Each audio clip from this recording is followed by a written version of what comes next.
it's my great pleasure to introduce Drs. Maury Nation and Marcy Singer-Gabella. And I think Marcy had mentioned that she would like to also know who else is in the room. So I don't know, Marcy, would you like to lead that, or would you like me to kind of?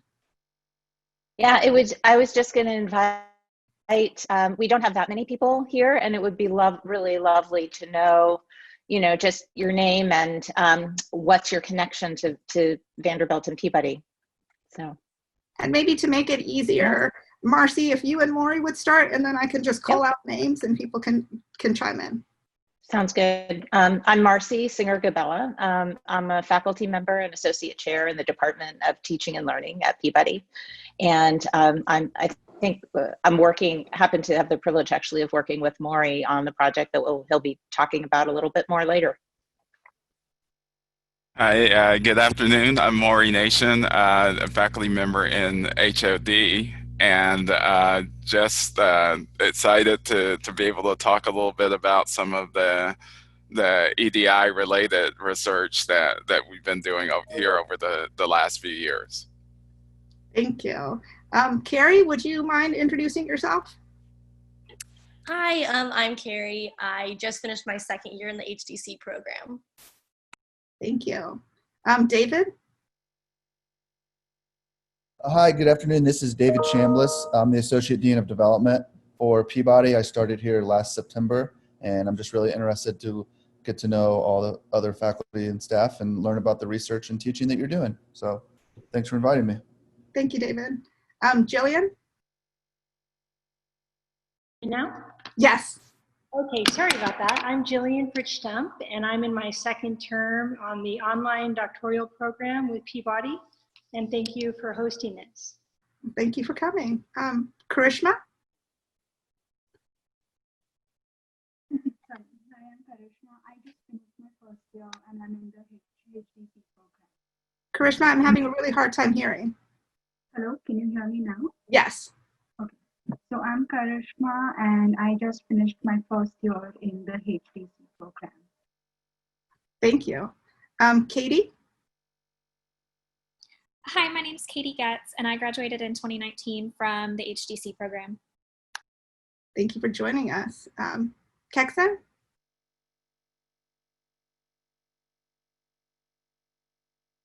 I just finished my first year in HDC. Thank you. Kyle? Hi, I work with David over in Development and Alumni Relations, and we go out and speak with alumni, so it's always great to hear what faculty are doing on campus that we can share the good word. So I'm so excited to learn about what's going on at Peabody. Thank you. Lauren? Hi, I'm a secondary ed alum and MED learning and instruction alum, and I'm currently an EDD student in my third year. So I'm very steeped in the Peabody love. Yeah, thank you for that. Let's see, Mariah. Hi, I'm an incoming CRA student, but both of my parents are teachers, and I was telling them about this lecture, and so I told them I would listen in and report back. So great to meet you guys. Thank you. Marianne? Hi, I am a second year student now in the IEPM program. And I'm really excited to learn from this discussion. And are you doing the Peabody takeover today? Yeah. Good for you. Thank you. And Megan? Engagement and also have lots of Peabody love. I am a HDC grad, and all three of my degrees are from Peabody. Really glad to be here and can't wait to hear the conversation. Thanks. Thanks, Megan. Molly? I am currently in the EDD program, just started this summer, and a teacher, exceptional ed teacher in MNPS here in Nashville. So really excited to hear what y'all have to say about your research. So which school, Molly? I'm at McGavick. Wow, okay, thank you. Oscar? Hi everyone, Oscar Guzman. I just finished my first year in the HDC program. Thanks, Oscar. Sarah? Hi, I'm Sarah, and I just graduated from the HDC program. Taylor? Hi everyone, I'm Taylor. I'm in the Learning, Diversity, and Urban Studies program, finishing up my degree this summer. And I'm also the CNA's graduate assistant. Yay. Great. I want to say congratulations for both. And good for you. Yakai? Hi guys, I'm a former student of Marcy, and it's wonderful to be back. I'm a graduate of IEPM, and I'm now a current student in the HDC online program. It's my second semester. I'm super interested in the intersection between counseling and learning and design and social justice. So it's really wonderful to be here. Thank you. Thank you so much for your introductions. And Marcy and Maury, I will turn it over to you. Well, thank you, and I am beyond excited to talk about this. I was thinking I talk to myself about it all the time, so I'm really happy that I can get an audience outside of my head. What I'm gonna do here is try to share my screen, and let's hope that this works. And I'll try not to take up too much of our time, because I would really love for this to be a discussion. But I do want to just give you a sense of the study that Marcy and I have been, and along with a broad other team of folks here at Peabody, also at the University of Oregon, the University of Louisville, and Cleveland State University have been conducting. So for those of you who are around, some of who have been in Nashville for a little while, you may have heard some about the study. The title of it is the Nashville Longitudinal Study of Youth Safety and Wellbeing, and is funded, I believe, beginning in 2016 by the National Institute of Justice. And just to give you a little background, I think beginning in 2014, a group of people here in Nashville came together around the issue of out-of-school suspensions and the racial and ethnic disparities in the rate of out-of-school suspension. So at that point, I believe, depending on which schools you were looking at, the rates of suspension or the inequity was around 5 to 1. That is, that Black students were 5 times more likely to be suspended than white students. And one of the nice things that happened as a part of this process is that we had really broad-based engagement. So we had principals and district leadership, but we also had parents. We had youth-serving nonprofits, so places like the Oasis Center here in Nashville, the Martha O'Brien Center. We also had police and juvenile courts, so lots of different stakeholders looking at the different the complexities of the issues of suspension. And one of the nice things about that as well was that it really prevented the idea of scapegoating. That is, that one could just put it on the parents, or one could just put it on the teachers. But to really start to contend with the complexities of relationships among all of these variables that was contributing to the racial and ethnic inequities. So from that, we developed almost by happenstance a proposal in response to the NIJ call for proposals. And just to give you a sense of the scope of it, I mean, what we had to do was to propose to follow a group of students over the course of at least 3 years. And we proposed, and I always hesitate to describe this, because essentially what we proposed was to try to follow around 15,000 students over the course of that period.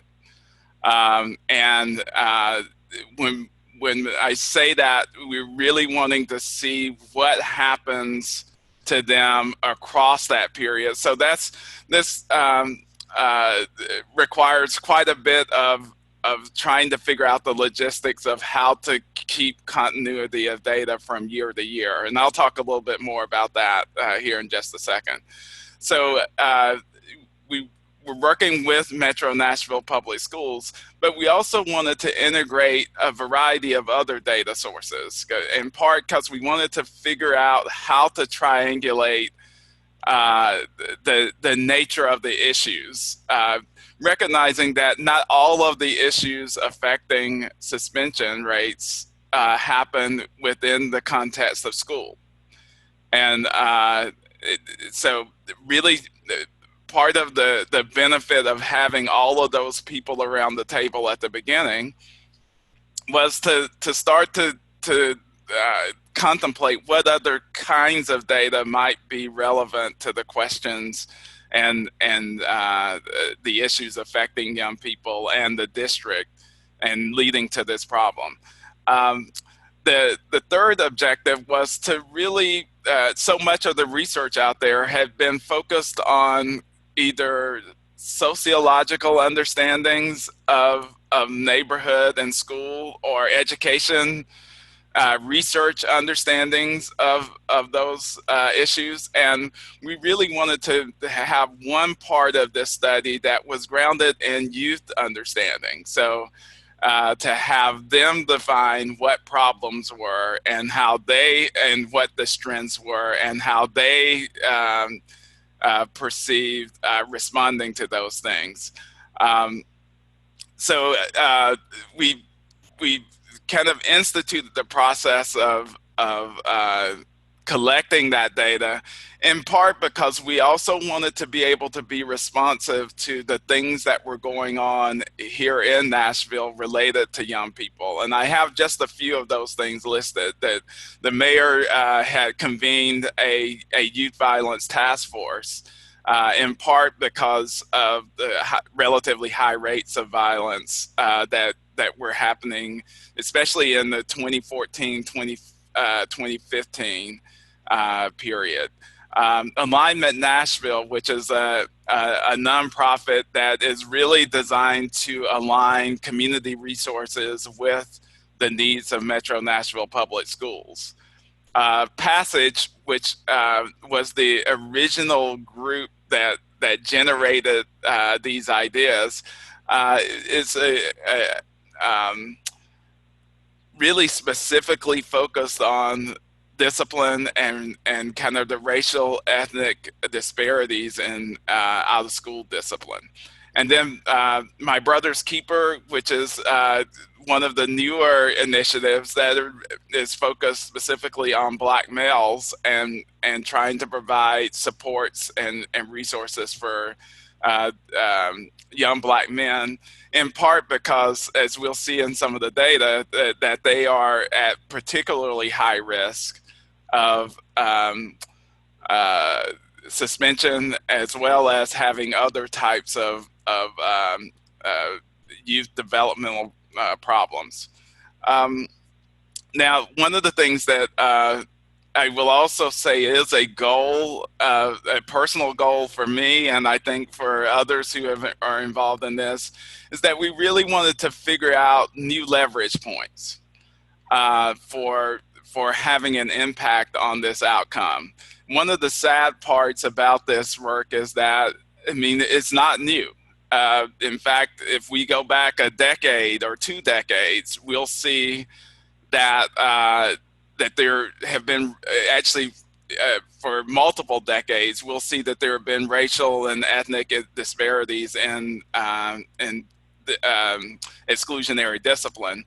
And the sad part right now is that even as we look at best practice, there aren't that many things that we know have an impact on this. in terms of programs and interventions and such. And I think as we talk, I will be curious for your feedback on this, but I think we have some ideas about why that might be. Now, data sources, part of what we are trying to do is to tap into a variety of data sources, in part because so much of the discussion has focused on schools. And I tell people at the district, I mean, the reason for that is because you have the most complete data set. And while it may not be the best data set, I mean, it is the most complete, and therefore so much of the energy around these topics get focused there. What we're going to try to do is to challenge that a little bit, or change that dynamic by gathering other data sources. And that includes looking at survey data, and we'll talk a little bit about that here in just a second. We're also looking at things, data from a variety of public sources, including the Gun Violence Archive, which documents all incidents of gun violence and allows us to unpack what is happening as it relates to violence. So what are these incidents and who are involved with them? The youth mapping data actually is an opportunity for young people to talk about the places that they go in town and the things that they find useful and helpful, and the places where they find challenges. We're also looking at things like community assets. So one of the things, if you've been in Nashville for very long, you know that resources aren't distributed randomly. I mean, that is that,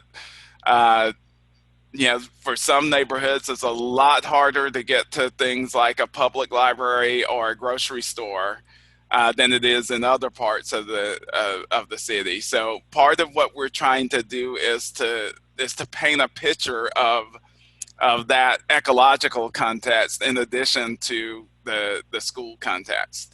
Now, why is this work important? And I'm going to highlight, I think there are multiple reasons. I'm going to highlight three. As I said, I mean, one reason is to provide a more complete data set. I mean, I believe one of the biggest mistakes in trying to deal with the issue of inequitable discipline, exclusionary discipline, is that we've only focused on school data. And I think being able to provide a more complete picture of inequity is paramount to this. So I think the second thing is to be able to give us some additional leverage points for impacting this.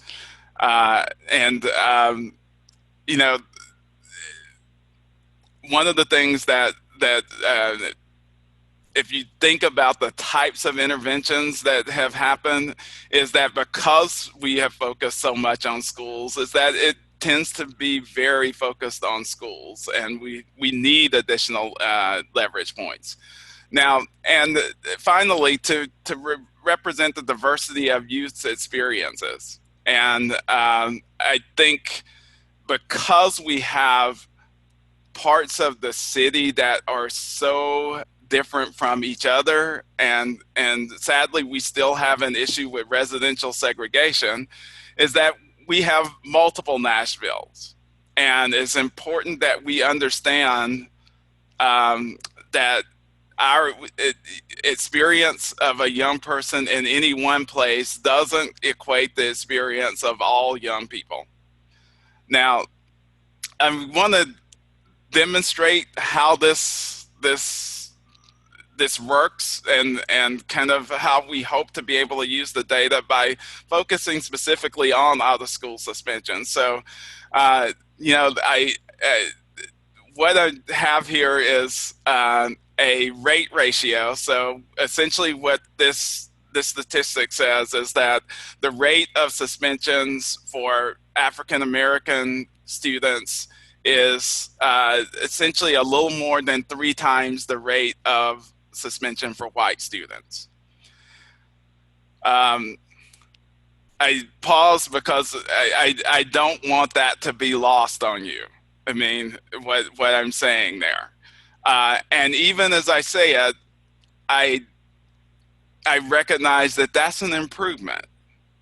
I mean, actually, it's better than it was 3 or 4 years ago. So, but it's still not acceptable. And part of, if you think about what we have looked at in relation to kind of trying to improve this issue, so much of it has focused on these issues. I mean, and you know, and I'm curious as we have conversation about this, again, the factors that you would see as being important. What I would say is that if you look through the education literature, these are going to be the types of things you're going to see.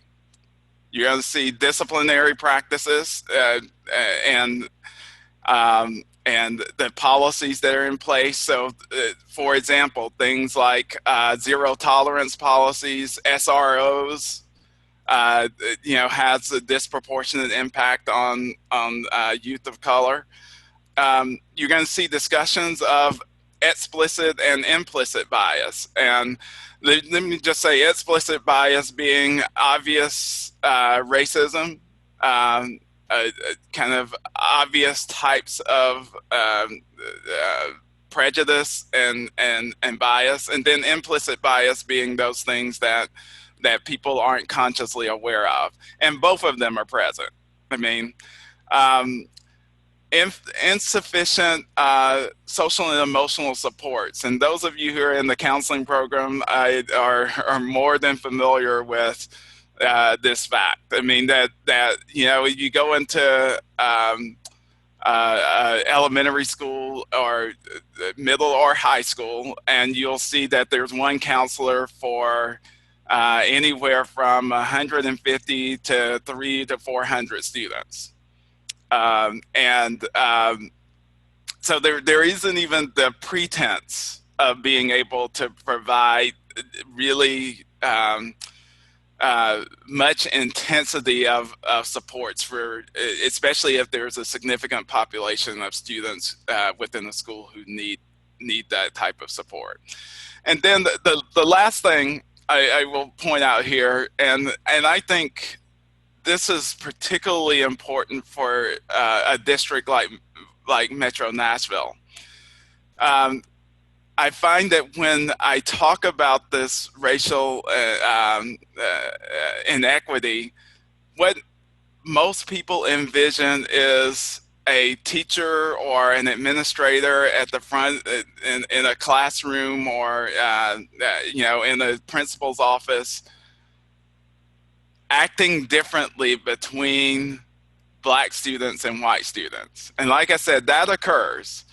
Where so much of the rate inequity is in between segregated schools, essentially. I mean, that is that schools that are serving almost completely students of color have higher rates than those who are more diverse or serving predominantly white students. So, you know, you know, there is some of that making difference within a classroom, but a lot of it is just having fundamentally different types of environments in schools that are serving mostly students of color versus those that are serving either white students or a more diverse population. So I highlight this. What I will say though, and all of these are real. But we will not fix this problem just by virtue of focusing on these issues. And I think there are a variety of reasons for that, not the least of which is that the number of resources going to schools is not increasing. I mean, not even in an absolute sense, but even in a relative sense. Now, what we are trying to do is to really highlight the community contributors to discipline inequity. And part of what we're seeing here are things like access to resources. And what I say is that disciplinary inequity reflects all kinds of inequities in society. I mean, that is, there are young people who don't have good access to healthy food. One of the things that we saw when COVID, when we shut down schools for COVID, the first thing that people focused on, interestingly enough, was whether or not kids would have food to eat. That came up for the school district even before they asked the question of how will we educate, is how will we feed students. That has to do with this access to resources outside of the confines of school. The second question that came up was who has access to the internet? Who has access to technology? Do you have a computer at home? Those are the types of inequities that were existing prior to COVID, and certainly have an impact on what happens at school. But we had very little data and very little attention, quite honestly, being paid to it. The second thing is the exposure to traumas. Violence isn't randomly distributed across Nashville. And what we see, and I have maps later if we have time and you're interested, to show that if you look at things like gun violence, or if you look at things like police stops or calls for service, they are concentrated in various parts of town that also correspond to places where lots of students of color are living. And so, you have young people who are exposed to things like gunshots, hearing gunshots at home, who come to school, often to a school that has relatively fewer resources than even some of the schools that are placed in wealthier parts of town, and then experience kind of systems where they have relatively little access to counselors and social and emotional support. And yet they're expected to function as if none of that is true. Now, the third thing that I'll point out is that exposure to surveillance. We know that policing doesn't happen randomly. So, the chances of a young person getting in trouble are linked to how much they are policed. And one of the things that we know from several studies is that the certain parts of town, particularly North Nashville, gets policed more than other parts of town. Those of you who have been around for a little while are probably familiar with the Brookings Institution study that said that the highest incarceration rate for people born between 1980 and 1986, the highest incarceration rate in the country is in North Nashville. Now, I raise that in part because, that's a problem in and of itself, but think about who those people are. They are, if those people had children, it's a good chance that those are the parents of high schoolers. I mean, they would be about the age, especially if they started, if they had children early on, in their late teens to mid 20s. Those kids are either in high school or late middle school at this point. So you have these compounding losses that happen as a result of all of these different factors. And the last thing that I'll mention, and then I promise I'll stop, is all of this happens in the context of broad-based structural marginalization of a group of people. I mean, particularly folks of color. And and the nature of that marginalization is nuanced depending on the shade or the the ethnicity. But even, and I'll demonstrate the importance of this. Even with the inequitable access to resources, how much more difficult is it when you go to a grocery store and you find that you are followed? I mean, that's not just an inequitable access to resources, but it also comes within the context of a system that says, that devalues you and accuses you. And I think all of those things are operating and outside of the building. They certainly are operating inside the school building, but they're operating outside of the school building, and students bring those things through the door. And they're, to the degree that we think we can tweak what happens inside the building and fits all of this that comes from outside of the building, it's a fantasy. I mean, quite honestly, and that's my opinion, and I think history would support me on that. It's a fantasy, and what I hope from this study is that we're able to shine the light more broadly to say, yes, this inequity is wrong and is unacceptable, but it's only one of many inequities, and we need to fix all of them. I mean, we need to look at these others as they contribute to this one.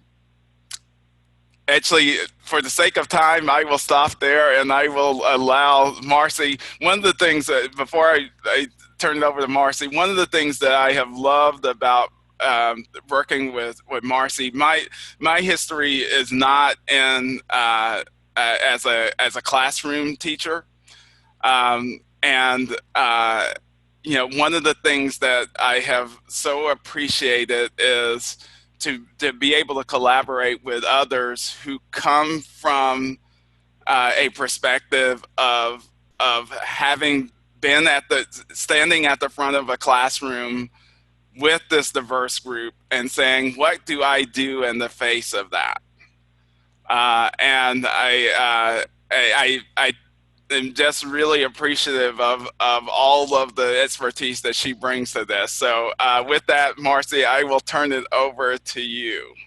All right. Well, thank you, Maury, for that. As you all will see, I mean, I think the regard is mutual. And I want to highlight before just a couple of aspects of the study that I think are really important, and then I'll describe very quickly my own role in it and sort of what we're trying to do with this range of data that Maury is talking about. So, in addition to its sheer comprehensiveness, you need to know that this study is so unique in there just aren't studies that have done this before. So beyond its comprehensiveness, I think that something that's really important is that this study is seeking to help see the city of Nashville from the vantage point of a young person. So what is it like to live and navigate and be schooled here? And how do we understand how all of these factors kind of shape the trajectories of youth. What happens to them over time, and to see it as far more than what's happening within the 7 hours of school. And what we're learning is that students, and we assumed, but the data really help us see that students don't experience the city as a series of siloed departments. And different students, depending on where they live, go to school, spend time outside of school, do experience, and but they have access to very different cities, depending on the configuration of sort of how these different pieces fit together. So there's two really important implications. One is that we have to take action to address the structural inequities, and Maury's already talked about this, that are baked into the way that our city runs. And secondly, successfully doing that is going to require that we think across those silos. Our systems of transportation and health and law enforcement and employment and education and food distribution, they are all interconnected in students' experiences, and they have to be interconnected in the solutions that we find. So, and then I guess a third piece is that as we are doing this, and I think the study is a phenomenal example of this, we've got to continue to attend to the voices that are often not heard, those who are most closely affected by the decisions that are being made by government, civic, and organizational leaders. So the way that the project has worked and tried to attend to this is one, an incredible openness to new data and perspectives, but being an incredibly genuine and respectful partner. And I'm saying this as an observer, somebody who is newer into the study than I just joined at the beginning of this year, of the academic year. So, for example, in the case of the school district, finding out what the district needs, listening when the district says, we need somebody to help us with this data. Maury has diverted funds to make sure that there is somebody, we're paying the salaries of people who can work with the data or who can work to connect different pieces of activity within the district. This is the same with young people at the Oasis Center and the Maptivist, really listening to what they are saying, and not only listening, but then identifying resources that can go to support them in the priorities that they set.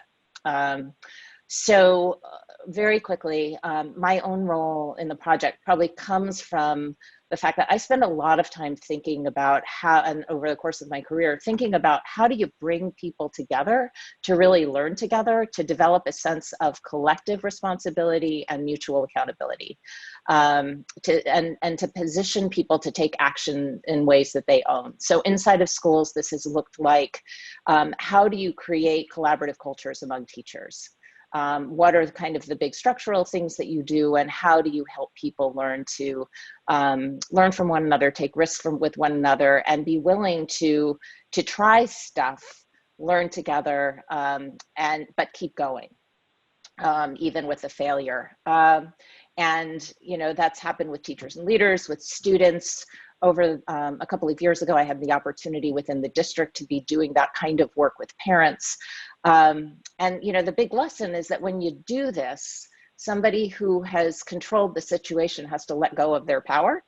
And so, how do you think about helping those people to see the power of the collaboration to begin to attend authentically to the work? So again, I think Maury is like this incredible model of someone who knows how to do this. And what we're now trying to do is to think about how can we bring these community stakeholders together to look together at the data, to make sense of them together, and to think together about, okay, so how does my experience help fill in the gaps in the data? Can we generate some rich profiles that will really help us understand the dynamics, the disparities, and then identify what the next steps are, to the point of figuring out how does helping the city see how it might reallocate funds and other kinds of resources in order to take the action that the data and the sense making suggest. So I'm going to stop there for now because it's late and we really want to hear from your questions and interests. Thank you both for sharing that more about the study and what you do. And I would open it up if anybody has a question and would like to raise their hand or put it in the chat. Please feel free to do that. I might start out, and this might be a big question, but I think the top of mind for me is like, how has COVID/George Floyd and the protests like shifted your thinking or like put emphasis on particular parts of what you want to push out? Yeah, it's a big one, I know, but yeah.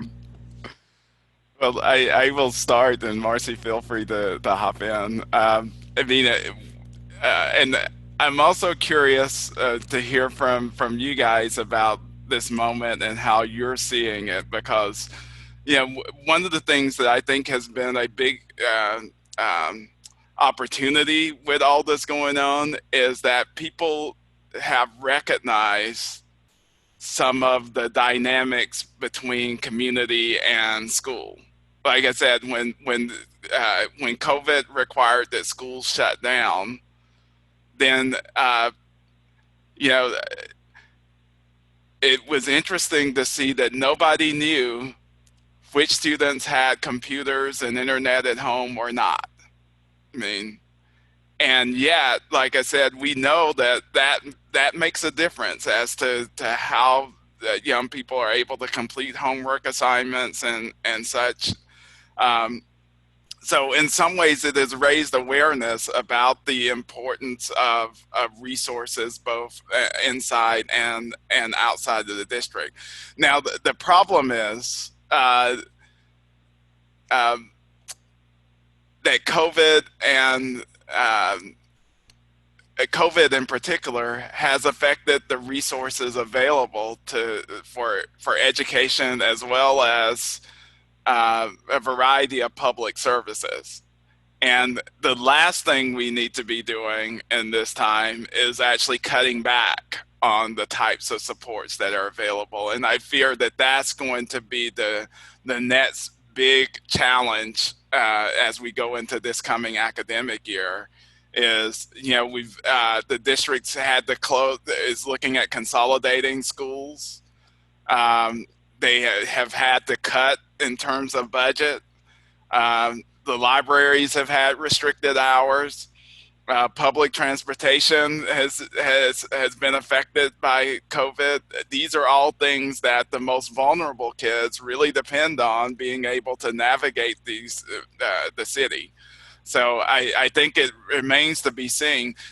Real quickly, I'll say that if my great hope is with the issues that have with George Floyd and all that has happened since his murder is that people recognize that there is a structure around this. These aren't one-off kinds of events, and in fact, what affected the incident in relation to George Floyd affects schools.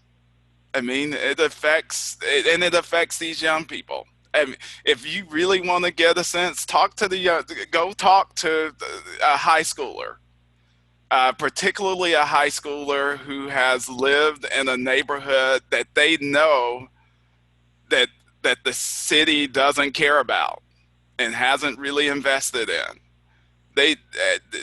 None of this is new and to them, but hopefully it sensitizes the rest of the community to those issues.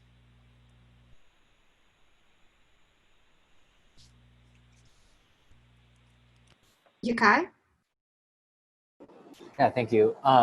It's truly inspiring to learn about how much students' voice are incorporated in this, and then try to fuel and inform the direction of future actions. I'm curious, two questions. One is, considering all those community factors kind of contributing to the disciplinary suspension, how might one kind of determine the salience within them? Because how do you cut the pie, so to speak? how might that conversation opens and progresses. And the other is, I really like the idea of empowering and empowering youth and engage with their sense of agency and be the change maker on that level to push the change bottom up. And I wonder, because they are kind of so confined in a sense in the community that's systematically unsafe, how might external resources to really protect them in a sense that ensure the safety while they try and error, try to carry out changes.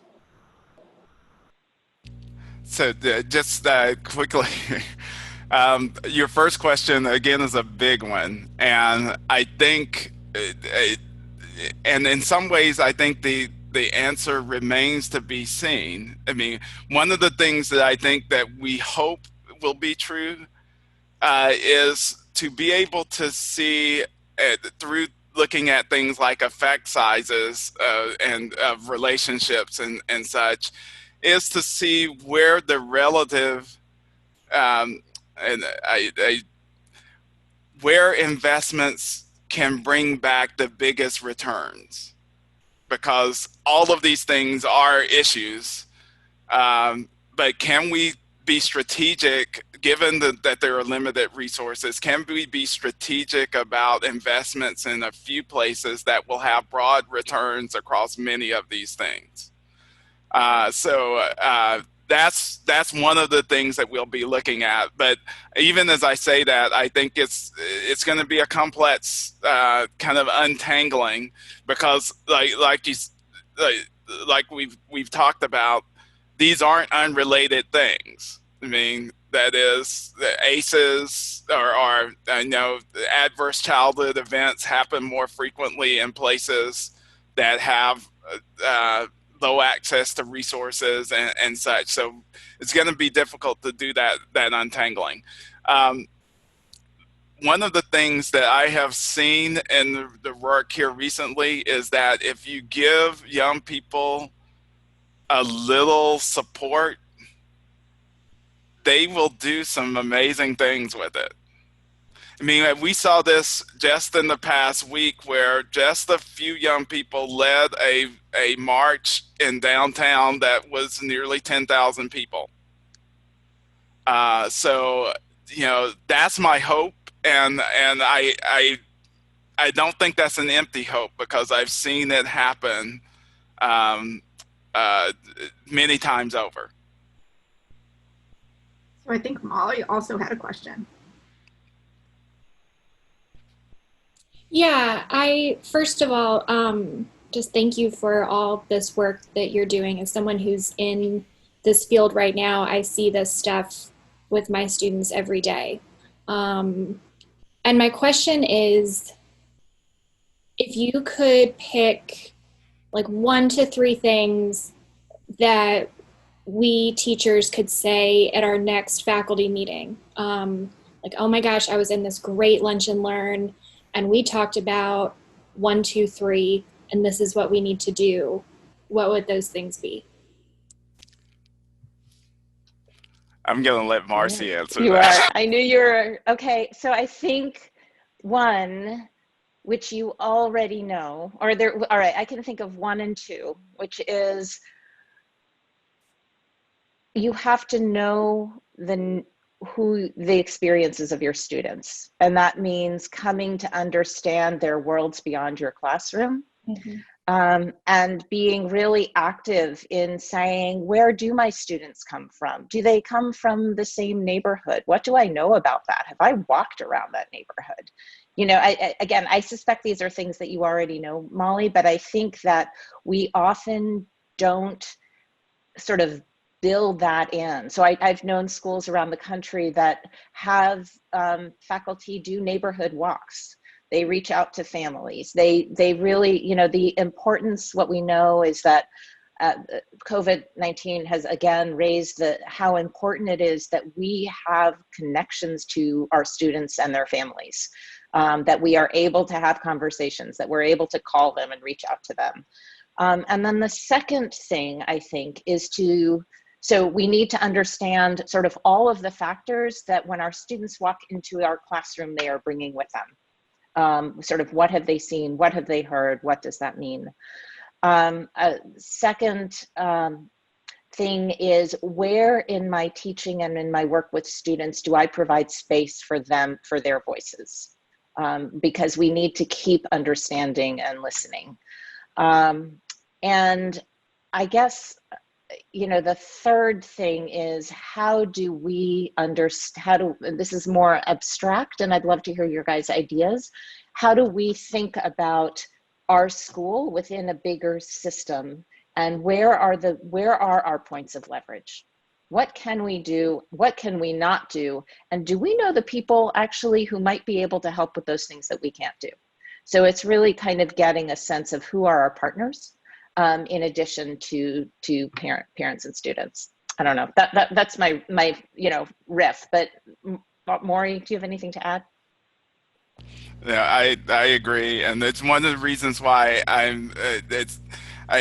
part of what I was thinking about was your first point, Marcy, which of thinking about how it is that I package what I do for the students that I work with. And I know that Rich Milner is going to be doing one of these a little bit later, and I think a lot of his work really tries to address that issue. And I use one quick example. I mean, I have a little brother through Big Brothers Big Sisters, and he really didn't know anything about Alexander Hamilton until going to see Hamilton, and got interested because of that.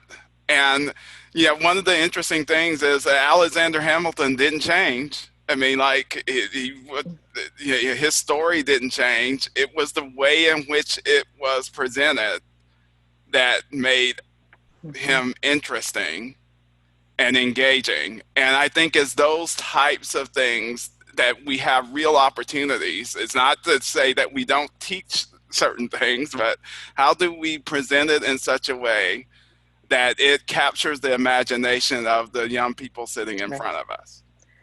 And I guess I do want to add one thing, which is that I would really press hard for your faculty to engage and to act on anti-bias training.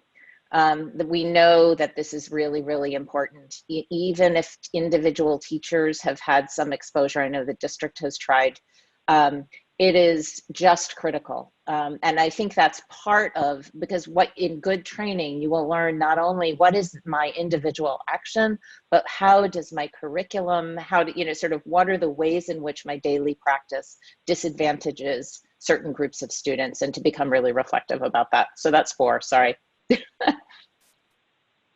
Jillian did have a question in the chat. Will there be other opportunities for future proposals with the Department of Justice for these types of studies in other communities?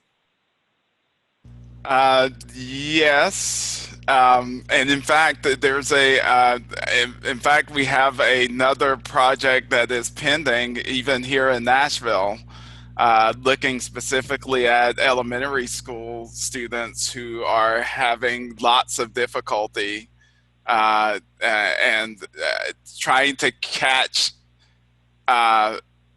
the issues early on so that we don't see those long trajectories of lots of disciplinary referrals and out of school suspensions and those types of things. So, but yes, I do think that, and we'll see, because a lot of this is reflective of the political context as well.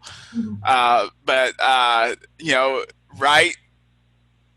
this particular project was funded under the previous presidential administration, and we'll see, because of it, I think a broader recognition of the importance of these contextual and structural issues. And we'll see whether or not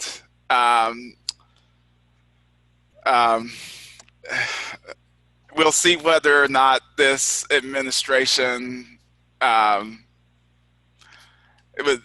let's just put it like this, I'm crossing my fingers that there will be a change soon. So November is coming. yes. Yeah. And I want to thank you all for being here and being conscious of the time. We're just 1 minute shy of our 1 o'clock time. Thank you guys for being here, and to Marcy and Maury for their sharing their study and answering our questions. We really appreciate it. Thank you all. It was a great discussion, and so I appreciate it. Thank you. All right. Bye. Bye.